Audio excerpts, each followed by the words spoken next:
بالغیب پہ ہے. آپ پوچھیں گے آپ کیسی بات کر رہے ہیں؟ بالغیب کے مطلب جو چیز نہیں دکھتی, جو انرجی نہیں دکھتی, پورا قرآن کا جو ترجمہ ہونا چاہیے, جو قرآن کا ترجمہ مبنی ہونا چاہیے جس بیس کے اوپر, وہ صرف بالغیب پہ. کیونکہ بالغیب کو سمجھنا بہت ضروری ہے, قرآن کے مفہوم میں اس کو سمجھنا بہت ضروری ہے. اب بالغیب میں کیا کیا آ رہا ہے؟ اللہ کو ہم نے دیکھا نہیں, ملائکہ کو ہم نے دیکھا نہیں, ابلیس اور شیطان کو ہم نے دیکھا نہیں, رسول اور نبی کو ہم نے دیکھا نہیں, یہ جنت اور جہنم کو دیکھا نہیں, آخرت کے بارے میں پتہ نہیں, دیکھا نہیں. تو قرآن یہ ساری جو چیز ہم نے نہیں دیکھی اس پہ بات ہو رہی ہے. یہ ساری جو چیز ہم نے نہیں دیکھی, یہ ساری طاقتیں جو ہم نہیں سمجھتے, اس پہ قرآن بات کر رہا ہے.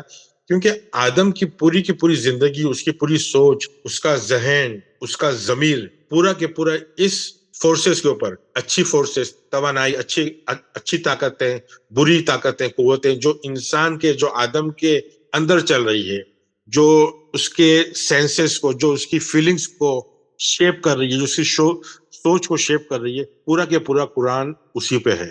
تو یہ جو سورہ جو ہے ہمزہ, یہ ہمزہ سورہ بھی اسی لائن پہ, اسی سمت کا ایک حصہ ہے. ہر چیپٹر, ہر سبق جو ہے ہمارے جو تھاٹس ہے, سوچ ہے, اسی کے اوپر ہے. تو ہمزہ کے بنیادی مطلب ہے کہ ہم کو جو ہے ہماری سوچ بولتی ہے, پرومپٹ جس کو بولتے ہیں انگلش میں, پرومپٹ کرتی ہے, بولتی ہے, ہماری سوچ نے ہم سے بات کرتی ہے. تو ہمزہ تین جو سوچ ہے وہ ایک ایسی سوچ ہے جو ہمارے ذہن میں جلن, حسد, دشمنی, حریف, لالچ, ڈر, خوف پیدا کرتی ہے. وہ ایسی سوچ جو ہم کو ہم سے بات کرتی ہے کہ تم کو بدلہ لینا ہے, تم کو کمپٹیشن کر رہا ہے, اس کے ساتھ میں کمپٹیشن کرنا ہے. تو یہ جو سوچ جو رہتی ہے نا, ہمزتین کے مطلب ایک ایسی سوچ جو انسان کو چپتی ہے, جو انسان کو پش کرتی ہے. لغت میں ہمزہ ہے, میم زے کے اندر آپ لغت میں دیکھیں گے تو آپ کو دیکھیں گے کہ یہ ایسی سوچ جو انسان کو چپتی ہے, دباتی ہے, نچوڑتی ہے, پریشان کرتی ہے, صلاح دیتی ہے, تجویز کرتی ہے کہ بھائی تم کو یہ کرنا ہے, پرووک کرتی ہے. سمجھا بات کو؟ ایک ایسی سوچ جو پریشان کرتی ہے کہ یار وہ میرے سے آگے کیسا چلے گیا, اس کے پاس اتنی دولت کیسی, اس کے پاس یہ کامیابی کیسی, اس کے پاس یہ صفت کیسی, یہ اس کے پاس اسکل کو کیا بولتے ہیں اردو میں, صلاحیت, اس کے صلاحیت. یعنی یہ جب سوچ انسان کو نا, یہ سوچ جو ہے نا انسان کو چپتی رہتی ہے, ہمیشہ اس کو دھکا دیتی ہے, چپتی ہے, پریشان کرتی ہے. تو وہ للی کلی کے مطلب ہے یہ جو سوچ ہے, ہمزتین سوچ جو یہ اس سے یہ انسان کی سزا ہے خود کی, اس کی سوچ اس کو پریشان کرتی ہے. ساری کی ساری مصیبت جو ہے وہ سوچ کے اوپر کے وجہ سے ہے. تو جو یہ چبھنے والی سوچ ہے, جو انسان کو چبھاتی ہے, نچوڑتی ہے, اندر سے صلاح مشورہ دیتی ہے, تجویز کرتی ہے, وہ ساری کی ساری جو سوچ ہے وہ اس ایسی سوچوں کو جو چپتی ہے اس کو ہمزتین بولتے ہیں. یہ ہمزتین سوچ کیسی ہے کہ جو لمزتین ہے, جو لمزتین ہے مطلب ملامت کرتی ہے انسان کو ملامت کرتی ہے, اس کی غلطیاں نکالتی ہے, مگر وہ خود کی غلطیاں نہیں دیکھتا. وہ ایسی لمزتین کے مطلب دوسروں پہ الزام ڈالنا, دوسروں کا عیب ڈالنا, اپنی غلطیاں نہیں دیکھنا, یعنی خود کی غلطی کو نہیں وہ پہچانتا ہے. ایسی کیفیت والوں ذہن کے بارے میں یہ سورہ ہے کہ ایسی کیفیت والے ہمیشہ ذلیل اور برباد اور سزا, ان کا ذہن جو ہے ان کو نچوڑتا ہے, چباتا ہے, ان کو اندر ان کی باتیں گھومتے رہتی ہے, چپتے رہتی ہے. تو یہ جو سورہ ہے ایسے لوگوں کے لیے ہے کہ جو اپنے اندر حسد, جلن پالتے ہیں, بدلہ لینا ہے, تو ایسے لوگ ہیں. تو پہلی آیت آپ پڑھیں گے؟ جی میں پہلے جی سر, پہلی آیت ہے کہ بسم اللہ الرحمن الرحیم, ویل لکل ہمزۃ لمزہ. ہاں, یعنی ویل کے مطلب ہے سزا, مصیبت. ساری سزا, ساری مصیبت کی جو جڑ ہے وہ کیا ہے؟ جو انسان خوش نہیں ہے, اپنے آپ سے خوش نہیں ہے, اس لیے کہ وہ دوسروں کو اپنے عیب دیکھتا نہیں ہے, دوسروں کے عیب, دوسروں پہ الزام لگاتا ہے, وہ باتیں چپتی ہے, ہرس, جلن, حسد, یہ ساری چیز کا وہ جو مبتلا رہتی ہے اس کو وجہ سے اس کو چپتا ہے, اور پھر وہ اپنے آپ کی ملامت کرتا ہے اور حسد میں جو زندگی نکالتا ہے, تو کیونکہ اس کو باتیں چپتی ہے. تو اپنی عیب نہیں دیکھتا ہے, دوسروں کی عیب دیکھتا ہے. ویسے لوگوں کے لیے بربادی ہے، سزا ہے. دوسری آیت لیجیے آپ. الذی جمع مالا وعددا. ہاں، ایسے لوگ کیا کرتے ہیں؟ ایسی سوچ کے لوگ جمع کرتے ہیں، مال جمع کرتے ہیں. یہ مال کیا چیز ہے؟ یہ اموال سے سر؟ ہاں، اموال سے بھی ہے. اس کے دو روٹ ورڈ ہے. ایک مصدر اس کا میم واو لام، مول. مول کے مطلب ہمارے پاس جو ہے، ٹھیک، جو جو جس کا خود اختیار ہے، جس کے پاس ہے. تو ایسے لوگ جمع کرتے ہیں، مال جمع کرتے ہیں. ان کا مال کیا ہے؟ ان کا مال وہی ہے اندر جو ان کے پل رہا ہے. ان کے اندر کیا پل رہا ہے؟ جلن، حسد، ہرس. سمجھے؟ جو ان کا انکلینیشن ہے بیسیکلی، جس طرح جو ان کی یہ ان کا مال ہے، یہ ان کے لیے پل رہا ہے. اور اس کے اوپر یہ نربھر کرتے ہیں، ڈیپینڈنٹ ہوتے ہیں. ٹھیک ہے، یعنی جیسے انگلش میں بولتے ہیں اس کے اوپر بینک کرتے ہیں، منحصر، انحصار ہوتا ہے ان کا، انحصار. ہاں، یہ ان کی، ہاں، اسی کے اوپر وہ ڈیپینڈ ہوتے ہیں کہ بھائی میرا کمپٹیشن، جو میرے میں کمپٹیشن اسپرٹ ہے، وہ مجھے آگے لے کے جائیں گی، جلن حسد لے کے جائے گی. تو وہ مقابلہ کرنے کی جو ان کی جو رہتی ہے، جس میں وہ جلے رہتے ہیں، جس کی وجہ سے وہ ہمیشہ ذہن میں ان کے چپتے رہتا ہے. تو ویسے لوگ جمع کرتے ہیں، وہ ان کا مال ہے، اور اس کے اوپر ہی وہ کیا بولے، منحصر کرتے ہیں، انحصار کرتے ہیں. انحصار، ہاں، انحصار ہندی میں نربھر کرتے ہیں بولتے ہیں کہ بھائی اس کے اوپر وہ ڈیپینڈ کرتے ہیں، اسی بدلے کی آگ میں جلتے ہیں. ہاں. پھر تیسری آیت پڑھیے. یحسب ان مالہ اخلدا. وہ سمجھتے ان کے پاس جو مال ہے، مال مطلب کمپٹیشن، حسد، جلن، یہ ان کا مال ہے، یہ ان کا پوزیشن ہے. سمجھے؟ جس کی طرف ان کا رجحان ہے، انکلینیشن ہے، وہ ان کو ان کا جو کمپٹیشن کی جو اسپرٹ ہے، جو دشمنی کی اسپرٹ ہے، دشمنی نبھانے کا جو چکر ہے، ان کا بدلہ لینے کی جو بھاونا ہے، یہ ان کو ہمیشہ زندہ رکھے گی. یہ ان کو مرنے نہیں دے گی، یہ ہمیشہ ان کو بچائے گی. سمجھے؟ کچھ لوگ بولتے ہیں نا کیا ٹھنڈا آدمی ہے. تو آج کچھ لوگوں کو ٹھنڈا کام کول انسان پسند نہیں آتا. ارے جوش ہونا چاہیے، آگ ہونا چاہیے، مگر آگ اچھی آگ، ایسی آگ، گندی آگ جو ذہن کو پریشان کرے، جو ذہن کو سزا دے، ویسی آگ نہیں. ہاں، چوتھی آیت. کلا لینبذن فی الحطمۃ. کلا، بے شک ایسے لوگ، انڈیڈ ایسے لوگ جو ہے وہ بکھر جائیں گے، چورا چور ہو جائیں گے، ٹکڑے ٹکڑے ہو جائیں گے. ٹھیک ہے، یعنی جو جلن حسد میں جلتے رہیں گے وہ ٹکڑے ٹکڑے ہو جائیں گے. ہاں، فی کا مطلب میں. ہاں جی، اندر. ہاں جی، اچھا. وما، اندر ہی وہ بکھرے ہو جائیں گے، اندر ٹوٹ جائیں گے، بکھر جائیں گے.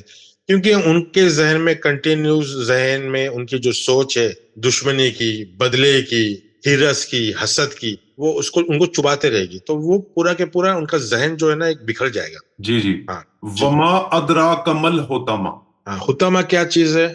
جی، حطمہ ایک ایسی چیز ہے جو انسان کو چورا چورا کر دیتی ہے، اس کا ذہن کو، اس کی سوچ کو ٹکڑوں میں بانٹ دیتی ہے، بکھر جاتا ہے انسان. ٹھیک ہے. چھٹا نمبر پر نار اللہ الموقدہ. دیکھو یہ پانچویں جو پانچوں آیت آپ پڑھے، اس کا یہ نچوڑ ہے کہ یہ کیا چیز ہے. حسد، یہ چبنے والی سوچ، یہ اللہ کی طرف سے بھڑکائی ہوئی آگ ہے. یعنی اللہ، یعنی ہمارا ضمیر جل رہا ہے بیچارہ، یہ ہم نے خود نے آگ لگائی ہے، ہم نے خود نے اندر سے آگ لگائی ہے. یہ اندر کی آگ ہے جو جل رہی، جو ہم کو جلا رہی ہے. نارو اللہ ہی مطلب یہ اندر کی آگ ہے جو ہم کو ایک ایندھن کا کام کر رہی ہے. تو 7ویں آیت پہ آ جائیے. نار اللہ الموقدہ التی تطلع علی الافئدہ. ہاں، یہ کیسی آگ ہے؟ اللہ کی جو بھڑکائی ہوئی آگ ہے، کہاں پہنچتی ہے؟ انسان کے دل اور دماغ پر، انسان کے احساسات پر یہ آگ پہنچتی ہے. یہ جو لفظ ہے، آخری کا جو لفظ ہے، کیا پڑھتے ہیں اس کو؟ الافئدہ. افیدہ. الافیدہ کے مطلب دل اور دماغ، احساسات. تو یہ جو آگ جو ہے پہنچتی ہے، چڑھتی ہے، اوپر تک چڑھتی ہے. ٹھیک، اوپر تک چڑھتی ہے، اور یہ دل اور دماغ اور احساسات کے اوپر حاوی ہو جاتی ہے. 8واں لیجیے. انہا علیہم موصدہ. موصدہ کے مطلب وہ پوری طرح سے گھیر لیتی ہے، لپیٹ لیتی ہے آگ. انسان چاہ کر بھی اس سے باہر نہیں نکل سکتا. بے شک وہ آگ ان پر ہر طرف سے چھا جاتی ہے، وہ آگ میں لپٹے ہوئے رہتے ہیں. پھر فی امد ممددہ. جس کے اندر وہ ہمیشہ ایک ٹینشن والی زندگی گزاریں گے. ستون ہوتا ہے نا ایک کھمبے کی طرح, یعنی کہیں بس وہاں رک جائیں گے, ان کی ستون کی طرح زندگی ہو جائیں گی, کھمبے کی طرح زندگی ہو جائے گی, اور اسی کے اندر وہ زندگی ٹینشن پریشانی میں گزاریں گے. تو دیکھو یہ کتنا امپورٹنٹ سورہ ہے, جو حسد اور جلن رکھتے ہیں, جو بدلے کی بھاونا رکھتے ہیں, انحصار کرتے ہیں, جو بدلے پر ڈیپینڈ کرتے ہیں, ڈیپینڈنٹ ہوتے ہیں, منحصر ہوتے ہیں. ہاں, تو انسان کو اس کا سبق یہ ہے کہ انسان کو ہمیشہ معاف کرنا چاہیے, بھولنا چاہیے. اگر وہ معاف نہیں کرے گا کسی کو تو اس کی سوچ اسی کو کھائے گی, اسی کو چبھے گی, اسی کو پریشان کرے گی, سزا ہو جائے گی اس کے لیے. تو ہر انسان کو ایک constructive ideas, constructive thought process میں چلنا ہے, اچھی چیز اس کے ذہن میں رکھنا ہے, کیونکہ اگر اس کے ذہن میں غلط خیالات, غلط آئیڈیاز گھس جائیں گے, اس کے ذہن کے اندر مہمان بن کے گھس جائیں گے, اور اس کو وقت کے اوپر اس مہمان کو, اس گندے خیالات کو, اس گندی سوچ کو وقت پہ نہیں نکالا جائے, ٹائم پہ نہیں نکالا جائے, تو وہ ذہن کے مالک بن کے بیٹھ جائیں گے, اور تم کو وہ ہمیشہ چبائیں گے کہ بھائی تجھے بدلا لینا ہے. حسد اور دشمنی اور یہ ساری چیزیں اس کو غلط راستے پہ لے کے جائیں گے. اس کے وجہ سے اس کی زندگی بڑی پریشانی کی, بڑی میزریبل لائف اس کی اسٹریس اور اسٹرین اور پریشانی میں گزرے گی. تو یہ آج کا سبق تھا, چھوٹا سا امپورٹنٹ سبق ہے. لوگوں کو جلن حسد نہیں پالنا ہے, معاف کرنا سیکھنا ہے. ٹھیک ہے سر, دیکھیں جیسے آپ نے بڑے اچھے طریقے سے اس کو بیان کیا کہ قرآن کے اندر کتنی انٹر کنیکٹیوٹی ہے, کہ دیکھیں 2:10 جو سورہ بقرہ ہے, وہ بھی جب انسان یہ چیزوں کو ڈیولپ کرتا ہے تو یہ بڑھتی ہیں انسان کے اندر. پھر یہی وہ آگے جو بڑھتی ہے نا, جن کے قلوب میں یہ ایک مرض ہے بیسیکلی نا, یہ امراض بڑھتے ہیں جو کہ نہ صرف مینٹلی طور پر انسان کو ڈسٹرب کرتے ہیں, بلکہ اس کا امپیکٹ فزیکل بیماریوں کی صورت میں بھی ہوتا ہے انسان کی زندگی. غصے کے ساتھ ہائی بلڈ پریشر ہوگا, ٹینشن ڈپریشن کے ساتھ جو ہے وہ ڈائبٹیز ہو جائے گی, انزائٹیز ہیں, ویریس کنڈیشنز جو نفس کو پاک کرنے کے جگہ پہ یہ ناپاک کر دیتی ہے. جی پوری آدم کی ذات برباد ہو جاتی, سزا ہو جاتی ہے, زندگی اس کے لیے سزا ہوتی ہے. جی تو یہی سورہ کا یہی سبق ہے آج کا. جی, تو ایسے تھاٹس کو جو ہے نا وہ پہلے انڈرسٹینڈ کرنا چاہیے کہ یہ ہیں کیا, ان کی روٹ کاز کیا ہے, کہاں سے آ رہے ہیں, کیوں ہو رہے ہیں. جب اویئرنیس ہوگی تو بندہ آبزرو کرے گا ایسی سچویشن اور تبھی اوائڈ کر سکے گا.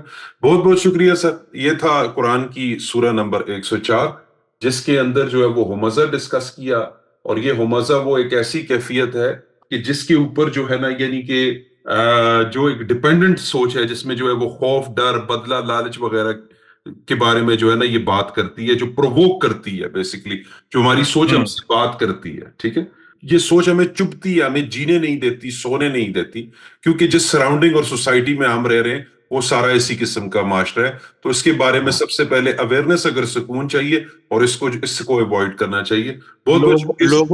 لوگوں کے دکھاوے میں نہیں آنا ہے, جب لوگوں کے دکھاوے میں آتا ہے تو ان سب چیز چبھنے لگتی ہے. جی چبھنے لگتی ہے.